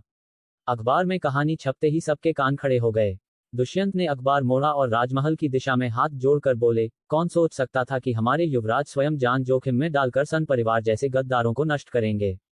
ऐसी वीरता अनुकरणीय है। जान जोखिम में कैसे? बाकी विद्वान और भी उतावले हो गए। तब दुष्यंत ने विस्तृत विवरण सुनाया और सभी मंत्रमुग्ध होकर सुनते रहे। एक विद्वान बोला, पहले युवराज ने पंडित पंकज के परिवार को हटाया, अब कान्हैया दत्त और लगभग 30 अन्य कुलीन परिवारों को। 6 प्रांतों की आधी कुलीन शक्ति खत्म हो चुकी है। हाँ, और अब किन परिवार व अन्य व्यापारी परिवार खुलकर युवराज की नीतियों का समर्थन कर रहे हैं। लगता है 6 प्रांतों में नई हवा चल रही है। कुलीन कमजोर पड़ रहे हैं तो हमारे जैसे आम लोगों के उठने का समय है। हम सबको और मेहनत करनी चाहिए। निश्चय ही। मैं तो बोवेन अकादमी की चयन परीक्षा दे रहा हूँ। बस उसमें प्रवेश मिल जाए तो आधी जिंदगी संवर जाएगी। दूसरे विद्वान ने पूछा, लेकिन एक बात समझ नहीं आती, बोवेन अकादमी में इतने अलग अलग विभाग क्यों हैं? अध्याय 118 प्रतिक्रियाएं। ये तो साफ है, अलग अलग श्रेणियां मतलब स्नातक होने के बाद अलग अलग काम, विद्वान दुष्यंत ने सीधे सादे स्वर में कहा। इसलिए यह अजीब है। ऋषियों ने हमें सिखाया कि अध्ययन आत्मसंयम, राज्य संचालन और विश्व में शांति लाने के लिए है। इसका मतलब है उच्च पद पर पहुंचकर राष्ट्र और प्रजा की सेवा करना। अगर ऐसा है तो बोवेन अकादमी को इतनी सारी श्रेणियां क्यों चाहिए? केवल शास्त्र, इतिहास, दर्शन और साहित्य पर्याप्त हैं, एक विद्वान ने तर्क किया। मैं असहमत हूं। मेरा मानना है कि बोवेन अकादमी निजी विद्यालयों से अलग है। विद्वानों को सिर्फ साम्राज्य परीक्षा पास करने पर ध्यान नहीं देना चाहिए। वे अन्य चीजें भी कर सकते हैं, दूसरे विद्वान ने जवाब दिया।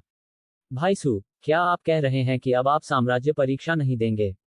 विद्वान दुष्यंत ने फटे पुराने कपड़े पहने एक विद्वान से पूछा।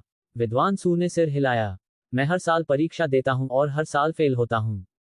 हमारा परिवार गरीब होता जा रहा है और अब परीक्षा देने के लिए यात्रा खर्च भी नहीं उठा सकता। भीड़ भरे बाजार में किताबों की नकल करने से बेहतर है कि मैं बोवेन अकादमी की परीक्षा दूं। भले ही मैं अधिकारी न बनूं, फिर भी अच्छी जिंदगी जी सकता हूं।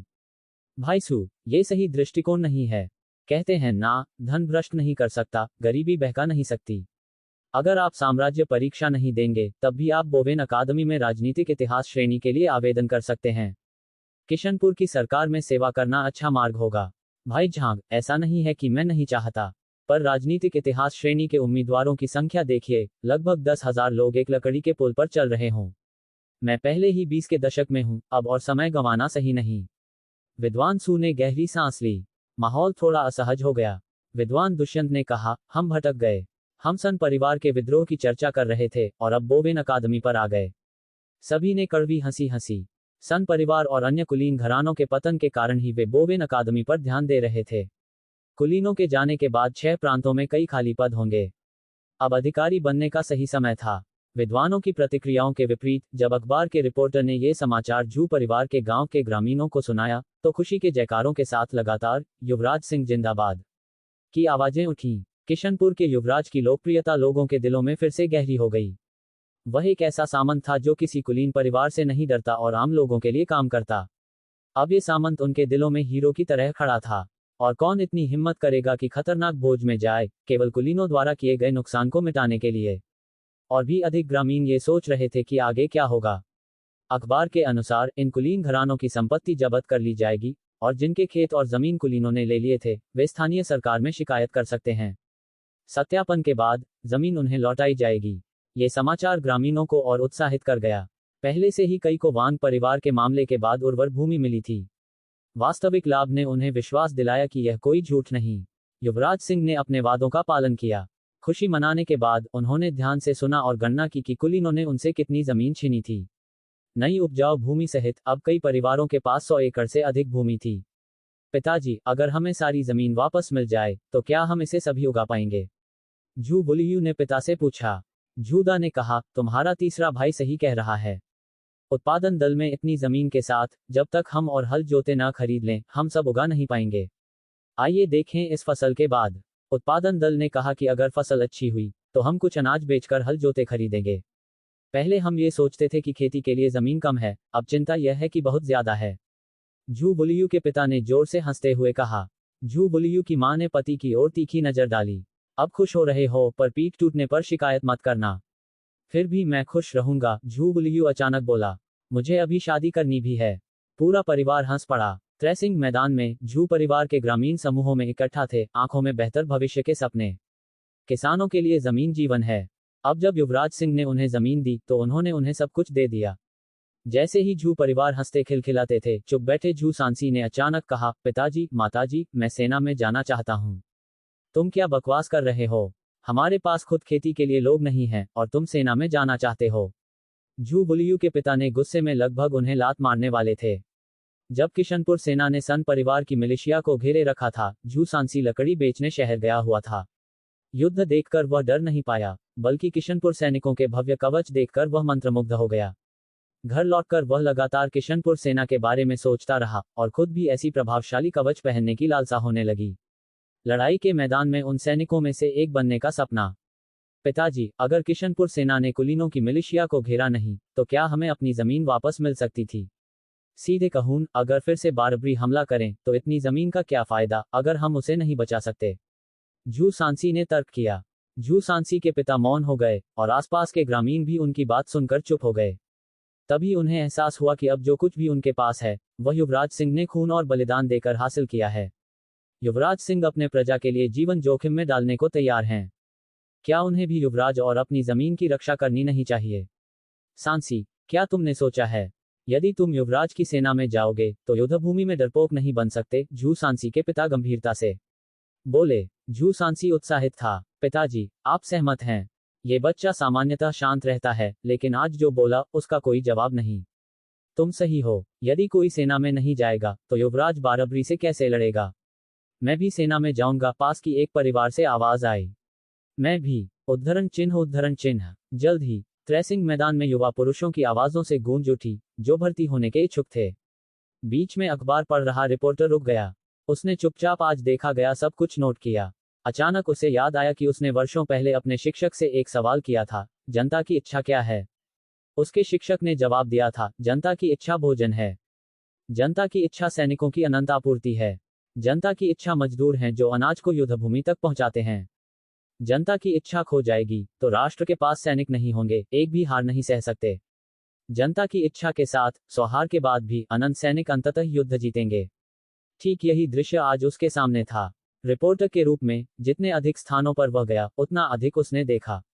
किशनपुर लगातार बदल रहा था और ये बदलाव युवराज सिंह की दृष्टि को दर्शाते थे। हालांकि शुरुआत में उसने ये काम करने से इनकार किया था, अब वह इसे पसंद करने लगा। निरंतर समाचार पहुंचाना और आम लोगों की समस्याओं को उच्च अधिकारियों तक पहुंचाना, समाचार कार्यालय युवराज के महल और ग्रामीण स्तर के बीच पुल बन गया था। वह खुद को अधिकारी सलाहकार नहीं मानता था, पर वह उससे भी अधिक काम कर रहा था। अखबार रखते हुए वह अगले गांव की ओर बढ़ा, किशनपुर के भविष्य में और बदलाव की प्रतीक्षा में। अध्याय 119, झान शिंगचांग। राज्यपाल का महल। पंडित पंकज विभिन्न जिलों से प्राप्त रिपोर्टें देख रहे थे। सन परिवार की मिलिशिया नष्ट हो गई थी और अगले दिन किशनपुर के पूर्वी बाजार में इस घटना में शामिल सभी लोगों को सार्वजनिक रूप से फांसी दी गई। इकट्ठा हुए लोगों की संख्या इतनी अधिक थी कि फांसी का मैदान पूरी तरह भरा हुआ था। लोग अपनी आंखों से इस असाधारण घटना को देखने आए थे। कई वर्षों तक कुलीनों के अत्याचार का सामना करने के बाद आम लोग अब कुलीन घरानों के पतन को देख रहे थे। जब सन युवांजी को फांसी के मैदान में लाया गया तो असंख्य लोगों ने उस पर पत्थर और सड़े हुए सब्जियां फेंकी, जो उनके वर्षों के उत्पीड़न के प्रति गहरी नफरत को दर्शाता था। हालांकि जब युवराज सिंह अब अपनी चोटों से उबर रहे थे, पंडित पंकज को आराम करने का समय नहीं मिला। एक ओर उन्हें कुलीन परिवारों के आश्रितों की समस्या से निपटना था और दूसरी ओर बोवेन अकादमी का मामला भी था। इन दोनों कार्यों को सौंपने के बाद युवराज सिंह मानो इस मामले से हाथ धो बैठे थे और पंडित पंकज को सब संभालने के लिए छोड़ दिया, जबकि वह चिकित्सा कौशल में डॉक्टर अर्जुन सिंह से मुकाबला करने चले गए। अपने डेस्क पर रखे सरकारी दस्तावेजों के ढेर को देखकर पंडित पंकज का सिर दर्द करने लगा। किशनपुर का युवराज कभी गंभीर होते हैं, कभी बिल्कुल हल्के। मुख्य सचिव पंकज, ये बोवेन अकादमी के पंजीकरण सूची है। एक गोरा लंबा युवा आदमी भीतर आया। उसने हरे रंग की अधिकारी पोशाक पहनी थी, जो पंडित पंकज के बैंगनी पोशाक से पूरी तरह अलग थी। महान यू साम्राज्य में अधिकारी की पोशाक का रंग उनके पद को दर्शाता था। तीसरे दर्जे और ऊपर के अधिकारी बैंगनी पोशाक पहनते थे, चौथे और पांचवें दर्जे के अधिकारी लाल, छठे और सातवें दर्जे के हरे और आठवें और नौवें दर्जे के नीले। इसके अलावा उनकी बेल्ट पर जेवरात जैसे कि जैड, सोना, चांदी या तांबा उनके पद को और अलग करते थे। पंडित पंकज ने उस युवा पर एक नजर डाली और मुस्कुराते हुए पूछा, शिंग चांद, तुम्हारे किशनपुर आने को अब 1 महीना हो गया। कैसा लग रहा है? इस युवा का नाम झान सिंह चांद था और वह चांगौन का निवासी था। पंडित पंकज ने उसकी प्रतिभा पहले ही चांगौन में देख ली थी। किशनपुर में अधिकारियों की भरपाई के लिए कई प्रतिभाशाली व्यक्तियों की जरूरत पड़ी थी, तो पंडित पंकज ने चांगौन को पत्र लिखा और 1 महीने पहले झान सिंह चांद किशनपुर पहुंच गया। पंडित पंकज ने उसे किशनपुर का सीमा मध्यम स्तर का अधिकारी नियुक्त किया। किशनपुर सच में अन्य जगहों से अलग है और युवराज सिंह भी अन्य राजकुमारों जैसे नहीं हैं, झान सिंह चांद ने सोचकर कहा। पंडित पंकज मानो उसे परखना चाहते थे, इसलिए उन्होंने पूछा, कौन सी बात अलग है, बताओ। प्राचीन काल से किसी राष्ट्र की नींव हमेशा कृषि रही है। हालांकि आपकी उच्चता कृषि को भी महत्व देते हैं, लगता है कि वह व्यापारिक लाभ को और अधिक महत्व देते हैं। व्यापारिक लाभ अचानक धन ला सकते हैं, पर यह जड़हीन सरसों की तरह हैं। अगर युद्ध छिड़ता है और आपूर्ति कम पड़ती है, तो व्यापार मार्ग कट जाएंगे और राज्य के लोग अंततः अनाज पर निर्भर होंगे, झान सिंह चांद ने समझाया। इसके अलावा व्यापारी लाभ के पीछे चलते हैं, ठीक वैसे ही जैसे बाबा पानी और घास के पीछे। जहां लाभ होगा, व्यापारी वहीं जाएंगे, लंबे समय तक एक जगह नहीं ठहरते। उन्हें राष्ट्र और जनता के प्रति जिम्मेदारी का भाव नहीं होता। कुछ तो अधिकारियों को रिश्वत देकर निजी लाभ कमाते हैं, जिससे राष्ट्र और जनता को हानि होती है। अभी व्यापारी बड़ी शक्ति नहीं है और इन्हें दबाया जा सकता है, लेकिन अगर भविष्य में ये बहुत शक्तिशाली हो गए, तो इनके नुकसान कुलीनों से भी बड़े हो सकते हैं, झान सिंह चांद ने शांति से जोड़ा। पंडित पंकज आश्चर्यचकित दिखे, उनकी आंखों में झान सिंह चांद को देखकर प्रसन्नता झलक रही थी। आपकी दृष्टि युवराज सिंह जैसी है, पंडित पंकज ने कहा। आपकी उच्चता ने भी यही कहा, झान सिंह चांद ने आश्चर्य से पूछा। पंडित पंकज ने सिर हिलाया। युवराज सिंह ने कहा कि कृषि राष्ट्र की नींव है, व्यापार धन की नींव और उद्योग शक्ति की नींव है। इन तीनों में से कोई भी उपेक्षित नहीं किया जा सकता। व्यापारी लाभ के पीछे चलते हैं, लेकिन जब तक राज्य उन व्यवसायों को नियंत्रित करता है जो राष्ट्र के जीवन के लिए आवश्यक हैं, वे परेशानी नहीं पैदा कर पाएंगे। झान सिंह चांद ने कहा, यदि आपकी उच्चता को इतनी दूरदृष्टि है, तो मुझे चिंता करने की आवश्यकता नहीं। पंडित पंकज ने जोर से हंसते हुए कहा, सिंह चांद, तुम्हें हजारों मील चलाकर किशनपुर लाना और केवल सीमा नियुक्त करना, क्या ये तुम्हारे लिए अपमानजनक नहीं है? झान सिंह चांद ने झुककर हाथ जोड़कर कहा, मैं कैसे शिकायत कर सकता हूं? मैं घर पर केवल एक सरकारी पद की प्रतीक्षा कर रहा था। अब जब मुझे एक पद मिला और मैं आपकी उच्चता की सेवा कर सकता हूं, मैं पहले से ही संतुष्ट हूं। अच्छा, सम्मान या अपमान के सामने तुम्हारा शांत रहना ही मुझे तुम्हारी कदर करने का कारण है। मैं किशनपुर का राज्यपाल भी हूं और सीमा का पद राज्यपाल को प्रशासनिक कार्यों में सहायता करने के लिए है। जब समय आए और तुम सक्षम हो, मैं तुम्हें युवराज सिंह के समक्ष राज्यपाल नियुक्त कराने की सिफारिश करूंगा। झान सिंह चांद का चेहरा स्थिर रहा, कोई उत्साह नहीं दिखाया। उन्होंने कहा, अगर मैं केवल आपकी सिफारिश पर किशनपुर का राज्यपाल बनूं, तो किशनपुर के कितने अधिकारी वास्तव में मुझे सम्मान देंगे? मैं केवल अपनी क्षमताओं से खुद को साबित करना चाहता हूं। पंडित पंकज की मुस्कान और भी फैल गई। मुझे तुम्हारे स्वभाव का पता है, लेकिन प्रतिभाशाली व्यक्ति को भी सक्षम संरक्षक की आवश्यकता होती है। देखो, मेरे पास एक कार्य है जिसे मैं अकेले नहीं संभाल सकता, और मैं संपत्ति जब्ती और परिवारों के नाश के काम में कभी रुचि नहीं रखता। मैं शेष कुलीन परिवारों की समस्या तुम्हें सौंप रहा हूं। ये युवराज सिंह को भी तुम्हारी क्षमताओं को देखने का अवसर देगा। मुख्य सचिव पंकज, यह मामला बहुत महत्वपूर्ण है। मैं, झान सिंह चांद रुके। अगर यह मामूली मामला होता तो मैं तुम्हें इसे नहीं सौंपता, पंडित पंकज गंभीरता से बोले। इसे अपने कर्तव्यों का हिस्सा मानो। इसे पूरा करना तुम्हारा दायित्व है। पंडित पंकज की दृढ़ दृष्टि देखकर झान सिंह चांग के पास सहमति में सिर हिलाने के अलावा कोई विकल्प नहीं बचा। इस मामले पर चर्चा के बाद दोनों ने बोवेन अकादमी पर ध्यान केंद्रित किया। वे दोनों 6 जिलों से राजनीतिक इतिहास श्रेणी के लिए विद्वानों की भीड़ की उम्मीद कर रहे थे। कितना अफसोस कि आपकी उच्चता के प्रयासों को गलत समझा जा रहा है। क्या अध्ययन का उद्देश्य सिर्फ साम्राज्य परीक्षा पास करना और सफलता प्राप्त करना नहीं है? पंडित पंकज के विचार विद्वानों से अलग नहीं थे। झान सिंह चांग मौन रहे। किशनपुर आने के बाद उन्होंने स्थानीय रीति रिवाजों का ध्यानपूर्वक अवलोकन किया और युवराज सिंह के विभिन्न असामान्य आदेशों की पूरी जांच की। अंत में उन्होंने ऐसा निष्कर्ष निकाला जिसे खुद वह मुश्किल से मान पा रहे थे। युवराज सिंह यह नहीं मानते कि अध्ययन का उद्देश्य केवल अधिकारी बनना है। प्राचीन काल से विद्वान, किसान, कारीगर और व्यापारी का पदानुक्रम विद्वानों को सबसे ऊपर रखता था। सरकारी पद में एक कदम ही 10,000 से ऊपर उठा देता था। इसके अलावा युवराज सिंह का लगाव कन्फ्यूशियस शिक्षाओं के प्रति कम दिखता था, क्योंकि उनके अधीनस्थों में एक भी कन्फ्यूशियस विद्वान नहीं था। किशनपुर और लू की प्राचीन भूमि कन्फ्यूशियस का जन्मस्थान थी और कुफू का कोंग परिवार पीढ़ियों से सम्मानित था, विद्वानों द्वारा पूजा जाता था। फिर भी 6 जिलों में कई रिक्त पदों के बावजूद युवराज सिंह का कोई इरादा नहीं था कि कोंग परिवार को माना जाए। इसके बजाय उन्होंने अपनी अकादमी स्थापित की ताकि अधिकारियों का चयन किया जा सके, वास्तव में एक अनोखा तरीका। ये राजकुमार सामान्य लोगों से अलग तरीके से काम करता है। अगर वह सबकी तरह होता तो वह किशनपुर का युवराज नहीं होता और 6 जिले अभी भी कुलीनों के हाथ में होते। झान सिंह चांग हल्की मुस्कान के साथ बोले। पंडित पंकज थोड़ी देर के लिए स्तब्ध हुए, फिर कड़वी हंसी हंसे। झान सिंह चांग सही थे। यदि युवराज सिंह पुराने तरीके अपनाते तो किशनपुर इतने बदलाव नहीं देखता। समय ही नायक पैदा करता है और शायद ये युवराज सिंह एक अनोखा प्रतिभाशाली व्यक्ति हैं। उसी समय चिकित्सा हाल में युवराज सिंह, जो डॉक्टर अर्जुन सिंह के साथ चिकित्सा तकनीक पर चर्चा कर रहे थे, छींका। डॉक्टर अर्जुन सिंह ने मजाक किया, आपकी उच्चता, क्या कोई आपकी पीठ पीछे बुराई कर रहा है? शायद यह मुख्य सचिव पंकज हैं। वह हमेशा तेजबोल होते हैं। जब भी मैं उन्हें देखता हूं, लगता है जैसे उनसे बचना चाहिए, युवराज सिंह ने कहा। डॉक्टर अर्जुन सिंह, जो लगभग 70 के थे, लोगों को पहचानने में कुशल थे।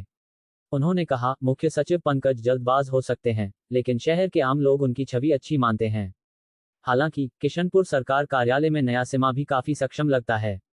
अध्याय 120, चिकित्सा तकनीकों पर चर्चा। क्या आप किशनपुर के सिमा झान सिंह चांग की बात कर रहे हैं? युवराज सिंह को इस व्यक्ति की कुछ जानकारी थी। उसे पंडित पंकज ने सिफारिश की थी और बाद में किशनपुर सरकारी कार्यालय में सिमा के रूप में नियुक्त किया गया। महान यू साम्राज्य में सिमा का पद अपेक्षाकृत मामूली था, आधुनिक समय में किसी नगर के महापौर के सचिव के पद के समान। हाँ, मुझे लगता है कि उसका नाम झान सिंह चांग है, डॉक्टर अर्जुन सिंह ने याद करते हुए कहा। वर्तमान में युवराज सिंह के सलाहकारों में पंडित पंकज उनके मुख्य नागरिक अधिकारी थे, लक्ष्य ललित उनके मुख्य सैन्य अधिकारी और ली कयुवान उनके मुख्य व्यापारी। इसके अलावा उनके पास वास्तव में सक्षम लोग बहुत कम थे। अतीत में जब वह शासन में शामिल नहीं थे तो उन्हें ये कमी महसूस नहीं हुई थी, लेकिन अब जब उन्हें सक्षम लोगों की आवश्यकता थी तो वे कमजोर महसूस कर रहे थे। हालांकि पंडित पंकज सक्षम थे, उनकी क्षमता सीमित थी। वे सब कुछ संभाल नहीं सकते थे। इसके अलावा पंडित पंकज लॉजिस्टिक्स में निपुण थे। उन्हें अश्व प्रशासन, कृषि उत्पादन और बुनियादी ढांचे के निर्माण में महारत थी। लेकिन जब विशेष घटनाओं को संभालना होता तो वे अक्सर असहाय महसूस करते।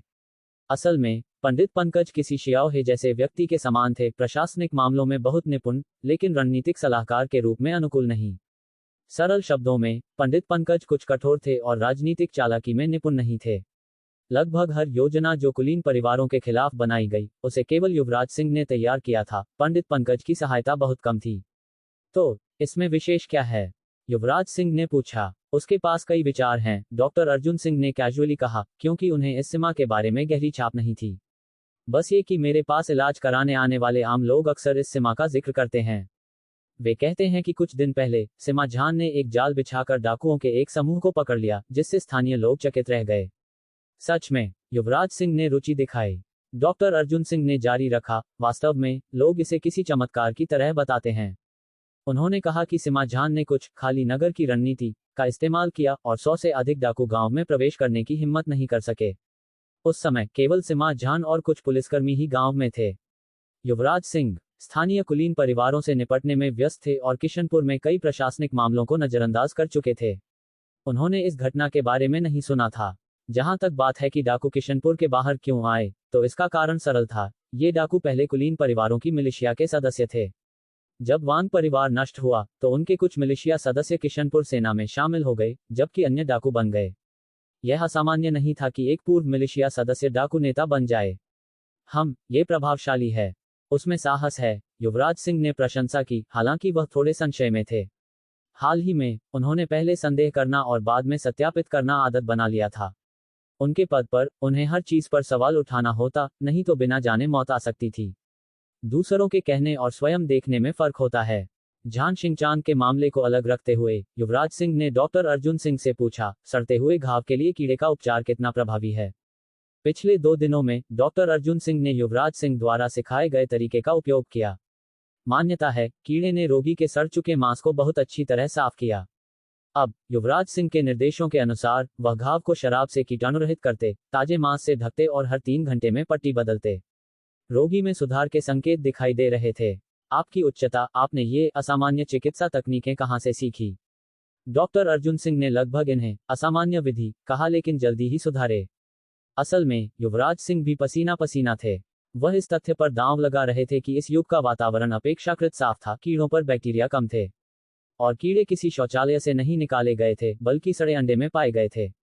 ये लंबी कहानी है, समय आने पर बताऊंगा, युवराज सिंह ने बचते हुए कहा। डॉक्टर अर्जुन सिंह निराश थे। चूंकि युवराज सिंह कुछ नहीं कहेंगे, उनके लिए कुछ करना असंभव था। आखिरकार ये 6 जिलों का शासक, साम्राज्य का राजकुमार था। वह उन्हें बोलने के लिए बाध्य नहीं कर सकते थे, भले ही वे वास्तव में चाहें। डॉक्टर अर्जुन सिंह के लिए ये निस्संदेह चिकित्सा तकनीकों में एक महत्वपूर्ण प्रगति थी। हालांकि युवराज सिंह ने अचानक कहा, मैं आपको और अधिक विधियां सिखा सकता हूं। मैंने बोवेन अकादमी में एक चिकित्सा विभाग स्थापित किया है। यदि आप तैयार हैं कि अपने जीवन भर का ज्ञान छात्रों को सिखाएं, तो मैं आपको सिखाऊंगा। ये कैसा रहेगा? डॉक्टर अर्जुन सिंह का चेहरा बार बार बदलता रहा। उनकी कला उनके पिता से और पिता के पिता से पीढ़ियों तक चली थी। बाहर वालों को कभी नहीं सिखाई जाती थी।